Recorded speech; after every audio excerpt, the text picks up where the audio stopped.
Are you paying too much for electricity because of the high cost of nuclear power? That depends. You might say yes, but your neighbor may say no.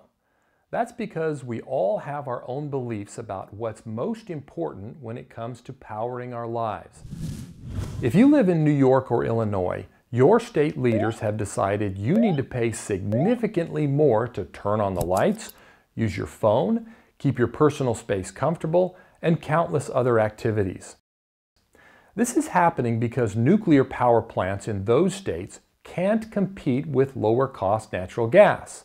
Without taxpayer subsidies, the operators of 5 nuclear power plants say they would have had to shut those reactors down prematurely. The cost to consumers in New York and Illinois will be painful, and the pain is going to last a long time. Cost estimates vary, but over the next dozen years, New Yorkers will pay somewhere between $5.7 and $7.6 billion in extra electricity costs to save 9 Mile Point, Fitzpatrick, and Jenna nuclear plants. For a family of 4, saving nuclear in New York will amount to an extra $1,200 to $1,500 a year. Ratepayers in Illinois will fork over an additional $3 billion over 13 years to keep the Quad Cities and Clinton power plants operating. A family of 4 there will pay nearly $1,000 more for their electricity. And this nuclear power subsidy contagion is spreading. Several other states are considering propping up nuclear as well. In Pennsylvania, 5 nuclear plants supply 35% of the state's electricity, but all of them are suffering because of competition from natural gas. The problem is most urgent for the infamous 3 Mile Island power plant. Its operator, Exelon Corp., has given notice that it will shut down the plant in the fall of 2019 unless it gets a taxpayer cash infusion similar to what operators in Illinois and New York have gotten. Interestingly, Exelon made more than $1 billion in profit in 2016, so does it really need a bailout? That's something Pennsylvania lawmakers should be looking into. You might be wondering why Illinois and New York didn't simply let their power plants close and replace their nuclear output with clean, low-cost natural gas. And why don't Pennsylvania, Ohio, and other states follow suit, saving their citizens a mountain of money?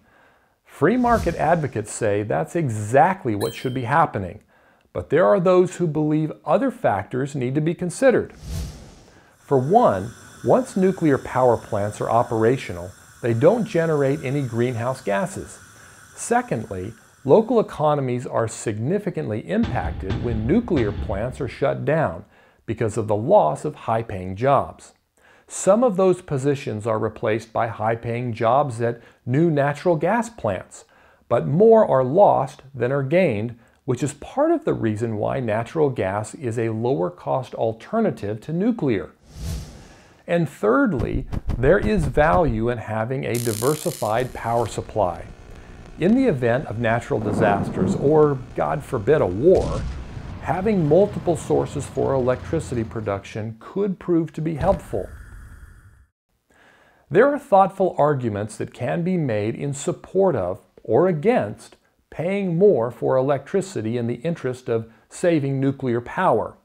Unfortunately, leaders in New York and Illinois made those decisions for their citizens without a whole lot of public education, discussion, and debate.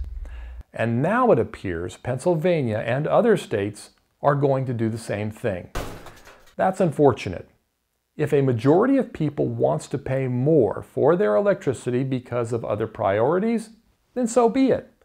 But when it comes to spending your money, shouldn't government leaders try to figure out if subsidizing nuclear is something you want to do?